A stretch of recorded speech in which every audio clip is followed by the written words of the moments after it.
Welcome back to my YouTube channel let's learning.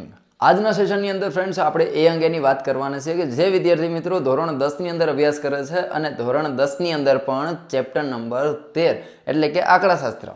હવે આંકડાશાસ્ત્રની અંદર સૌથી વધારે અગત્યનો પણ એક પ્રશ્ન અને એમની અંદર એ છે કે મધ્યકમાં બે ખૂટતી આવૃત્તિવાળો દાખલો. તો મધ્યકમાં બે ખૂટતી આવૃત્તિવાળા દાખલાને કઈ રીતે સોલ્વ કરવાનો એમને જોઈએ. હવે મધ્યકમાં બે ખૂટતી આવૃત્તિવાળા દાખલાની અંદર તમને શું શું આપેલું હશે ફ્રેન્ડ્સ? તો એક તો તમને વર્ગ આપેલા હશે, એક આવૃત્તિ આપેલી હશે, ત્યારબાદ તમને માહિતીનો મધ્યક એટલે કે x બાર આપી દીધો હશે અને એમની સાથે કુલ અવલોકનની મેં વાત કરી કે ભાઈ આપી દીધા હશે. તો હવે ચાલો હવે જોઈએ કે ભાઈ એક ખૂટતી આવૃત્તિવાળો દાખલો હોય યા બે ખૂટતી આવૃત્તિવાળો દાખલો હોય. આપણને જ્યારે મધ્યકમાં ખૂટતી આવૃત્તિવાળો દાખલો પૂછાય ત્યારે મેન્ટલી સેટ જ રહેવાનું ભાઈ કે પદ વિચલન રીતે જ આપણે ઉપયોગ કરશું. શો માટે ભાઈ? કારણ કે આપણને થોડી હેલી પડે. રેડી? ચાલો તો હવે પહેલા વર્ગ આપી દીધા હશે, આવૃત્તિ એ બી આપી દીધી હશે. ત્રીજી કોલમ તમારે બનાવવાની છે મધ્ય કિંમતની. એની પહેલા આપણે વાત કરી લઈએ એનું સૂત્ર.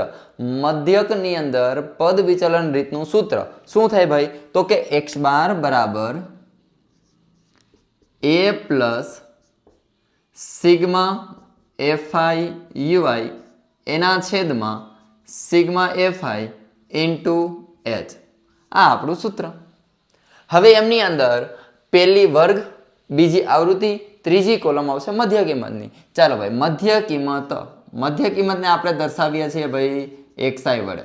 આ આપણી મધ્ય કિંમત xi કઈ રીતે મળે? અધઃસીમા અને ઉધ્વસીમાનો સરવાળો અને એ જે સરવાળો મળે એને ભાગ્યા 2 કરવાના. તો 100 પ્લસ 150 એટલે 250. 250 ના આપણે બે ભાગ કરીએ એટલે એને ભાગ્યા 2 કરીએ એટલે 125. ચાલો આપણી પહેલી મધ્ય કિંમત તૈયાર છે 125. હવે બધાની અંદર વર્ગ લંબાઈ સમાન છે એટલા માટે આપણે એની અંદર વર્ગ લંબાઈને ઉમેરતા જઈએ. અને વર્ગ લંબાઈ કેટલી છે ભાઈ? નીચેનામાંથી ઉપરનું બાદ 150 માંથી 100 બાદ થાય એટલે કેટલા વધે? 50. તો વર્ગ લંબાઈ 50 છે તો 50 ઉમેરતા જાઓ, કામ પતી જશે આપણું. 125 પ્લસ 50 એટલે 175. હવે 175 માં પાછા પ્લસ ઉમેરો એટલે 225. 225 પ્લસ 50 એટલે થઈ જશે 275. 275 પ્લસ 50 એટલે 325. ચાલો આપણી મધ્ય કિંમતની કોલમ તૈયાર. હવે ખાસ ધ્યાનમાં શું રાખવાનું? આની પહેલાના સેશનમાં આપણે વાત કરી હતી કે જે આવૃત્તિ ખૂટતી હોય એની સામેની જ મધ્ય કિંમતને ધારવાની છે. એ જ કોન્સેપ્ટને અહીંયા પણ ધ્યાન રાખવાનું છે કે જે આવૃત્તિ ઘટે છે એની સામેની જ મધ્ય કિંમતને ધારવાની ભાઈ. પણ એમની અંદર હજી એક થોડુંક એડ કરીએ. શું કે ભાઈ તમે આની સામે પણ ધારી શકો અને આની સામેની પણ ધારી શકો. પણ આપણને હેલી કઈ પડે? તો કે ભાઈ બને ત્યાં સુધી ઉપરની. કારણ કે સિગ્મા fi આપણને જે મળશે એ આપણને કેવા મળવા જોઈએ? પ્લસ મળવા જોઈએ, જેથી કરીને પ્લસ માઇનસમાં લોચો ના લાગી જાય. રેડી? ચાલો તો બને ત્યાં સુધી આપણે કઈ ધારવાની? તો કે ઉપર જે હોય ને એને ધારીશું. જો ભાઈ વન્સ અગેન આઈ રિપીટ, એવું જરૂરી નથી કે ભાઈ ઉપરની જ ધારવી. રેડી? એ બે માંથી તમે કોઈ પણ આવૃત્તિ ઘટતી હોય એની સામેની મધ્ય કિંમત ધારો. પણ દાખલાને હેલો કેટલો બનાવવો એ આપણા હાથમાં હોય. એટલા માટે આપણે આ x ની સામેની મધ્ય કિંમતને ધારીશું. ચાલો એની સામે 175 છે તો 175 ને આપણે કહી દઈએ a એટલે કે ધારેલો મધ્યક આપણો બની ગયો 175. હવે ચોથી કોલમ આવશે ui ની. તો ભાઈ ui બરાબર xi માઇનસ a ના છેદમાં h. આપણે ટ્રીક શું હતી ભાઈ? જે મધ્ય કિંમત ધારી એની સામે શું મૂકી દેવાનું? 0. ચાલો આ 0 ઉપર જાય તેમ -1 -2 -3, નીચે આવે એમ +1 2 3 4. ચાલો આ -1 નીચે આવીએ તેમ +1, આ 2 અને આ 3 પ્લસ 1 2 3 મુકાઈ ગયા. હવે આપણી પાસે ui પણ મળી ગયા. ત્યારબાદ આવૃત્તિ તો ભાઈ તમને આપેલી જ હતી. આપણે જોઈએ છે સિગ્મા fi એટલે આપણે બનાવવી પડે કોલમ fi ની. ચાલો fi ની કોલમ બનાવવા માટે first finger and fourth finger બેનો આપણે ઉપયોગ કરવાનો છે. ત્યારબાદ 4 એકા 4 પણ પ્લસ માઇનસ માઇનસ x ગુણ્યા 0 એટલે શું થઈ જશે? 0. ત્યારબાદ 12 એકા 12. ત્યારબાદ 2 ઇન્ટુ y એટલે બંનેનો ગુણાકાર થાય 2y. રેડી? 2 પ્લસ y નહીં કરતા હો ભાઈ. ચાલો 2 ઇન્ટુ y એટલે શું થઈ જાય? 2y. ત્યારબાદ હવે 2 તેરીને 6. ચાલો અહીંયા આપણે મૂકી દીધા 2 તેરીને 6. ફરીથી એકવાર આપણે જોઈ લીધું કે ભાઈ અહીંયા આપણે શું કર્યું, આવૃત્તિ અને આ યુઆઈ એ બંનેનો ગુણાકાર આપણે અહીંયા મૂકી દીધો. પણ એમની અંદર સાહેબ તમે અહીંયા અલગ રીતે કાં લખ્યું? કારણ કે એનો લોજિક તો હશે. હા ભાઈ, કારણ કે જ્યારે તમે આનો સરવાળો બાદબાકી કરો છો ત્યારે આ જે બે દેખાય છે ને, બે આની સાથે સરવાળો ન થઈ જાય એનું ખાસ ધ્યાન રાખવાનું છે. કારણ કે આ બે વચ્ચે ગુણાકારનો સંબંધ છે અને એને તમે આની હારે સરવાળો કરી શકો નહીં. મેક્સિમમ વિદ્યાર્થી ભૂલ અહીંયા કરી નાખે છે. એમાંના તમે બી હશો એકાદી વાર, ચેક કરી લો. જો ભાઈ 12 ને 6 કેટલા થાય? 18. 18 પ્લસ 2 નથી કરવાના, એ વસ્તુ સમજાવું છું. એટલા માટે મેં અહીંયા 2y છે એને રેડ પેનથી લખેલું છે. રેડી? ચાલો ભાઈ, તો હવે આનો સરવાળો અલગ અલગ કરી લઈએ. પેલા 12 પ્લસ 6, 12 પ્લસ 6 એટલે કેટલા થાય ભાઈ? 18 પ્લસ આ 2y એને એમને રાખવાના છે. 2y છે એ અલગ જ રહેશે. ત્યારબાદ આ કેવા છે ભાઈ? -4. તો ભાઈ આ -4. તો હવે પ્લસ માઇનસ માઇનસ થાય, મોટા આંકડાની નિશાની 18 માંથી 4 બાદ થાય તો વધશે 4 અને આ 1 એટલે 8 માંથી 4 ગયા તો 4 અને આ 1 એઝ ઇટ ઇઝ એમનેમ અને આ પ્લસ 2y. ચાલો રેડી? તો આપણો સિગ્મા એફઆઈ યુઆઈ મળે છે. સિગ્મા એફઆઈ યુઆઈ બરાબર 14 પ્લસ 2y. ચાલો, sigma FI UI 14 plus 2y એ આપણને મળી ગયા. હવે શું કરવાનું? ત્યારબાદ આપણને x બાર એ તો તમને આપી જ દીધો છે ભાઈ, 211. સિગ્મા એફઆઈ એટલે કે આવૃત્તિનો સરવાળો એ બી તમને આપી દીધો છે. સૂત્રની અંદર કિંમત મૂકીએ, થોડુંક સાદરૂપમાં ફેરફાર, એક ખૂટતી આવૃત્તિવાળો દાખલો તો એના કરતાં અલગ હશે, પણ જોઈએ કે ક્યાં ક્યાં અલગ છે. તો હવે x બાર આપી દીધો છે. ચાલો કિંમત મૂકીએ. પહેલાં x બારની કિંમત આપેલી છે 211. આ 11. ત્યારબાદ એ આપણે કેટલા ધારેલા? 175. ચાલો 175 પ્લસ સિગ્મા એફઆઈ યુઆઈ આપણને મળે છે 14 પ્લસ 2y.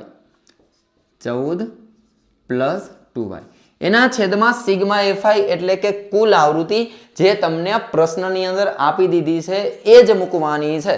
ચાલો ભાઈ, સિગ્મા એફઆઈ એટલે કે આવૃત્તિનો સરવાળો 25 આપી દીધો છે તો એ મૂકવાનું છે. આપણે વધારે હોશિયાર થવાની જરૂર નથી હો ભાઈ. નકર એમ કહેશે સાહેબે આની પહેલા વાત કરી હતી કે ભાઈ સિગ્મા એફઆઈ આવૃત્તિનો સરવાળો અહીંયા કરવાનો. ચાલો, અને આવૃત્તિનો જે સરવાળો કર્યો એ અહીંયા મૂકવાનો, એવું નથી કરવાનું. જે આવૃત્તિની અંદર તમને જેમની અંદર કુલ અવલોકનો આપી દીધા છે તો એ મૂકી જ દેવાના. ત્યારબાદ ઇન્ટુ h એટલે કે વર્ગ લંબાઈ. વર્ગ લંબાઈ કેટલી છે આમની અંદર? 150 માંથી 100 બાદ થાય તો 50. ચાલો ક્લિયર? આપણને વર્ગ લંબાઈ મળી ગઈ, બધું મળી ગયું. આપણે આની અંદર સાદુરૂપ આપવાનું છે. સાદુરૂપની શરૂઆત આગળના લેક્ચરની અંદર પણ વાત કરેલી ભાઈ. અહીંથી શરૂઆત કરવાની છે. આ પ્લસ છે બરાબરની બીજી બાજુ જાય તો માઇનસ થઈ જાય. તો હવે આ પ્લસ બરાબરની બીજી બાજુ ગયા એટલે માઇનસ થઈ ગયા. 211 માઇનસ 175 બરાબર 14 પ્લસ 2y એને અત્યારે એમનેમ રાખીએ. હવે અહીંયા છેદ ઉડે છે ભાઈ. જો 25 દુ ને 50. ચાલો ભાઈ, એ તો ગયું. હવે 14 પ્લસ 2y એને ગુણ્યા કેટલા? આ 2. હવે 211 માઇનસ 175 એટલે કેટલા વધે ભાઈ? 36. આ 36 બરાબર આ 14 પ્લસ 2y અને એને ગુણ્યા 2. હવે આ 2 ગુણાકારમાં બરાબરની બીજી બાજુ જાય તો ક્યાં વહી જાય ભાઈ? ભાગાકારમાં. તો એક સ્ટેપ આપણે ઉડાડી દઈએ. આ 36 ના છેદમાં શું થઈ ગયા? 2. આ 2 ગુણાકારમાં બરાબરની બીજી બાજુ ગયા તો ભાગાકારમાં. તો હવે 18 દુ ને 36. હાલો આ 18 બરાબર 14 પ્લસ 2y એ તો એમને રાખવાના છે. હવે આપણે વાયને કરતા બનાવવો છે એટલા માટે એની સાથે જે છે એને બરાબરની બીજી બાજુ જવા દઈએ.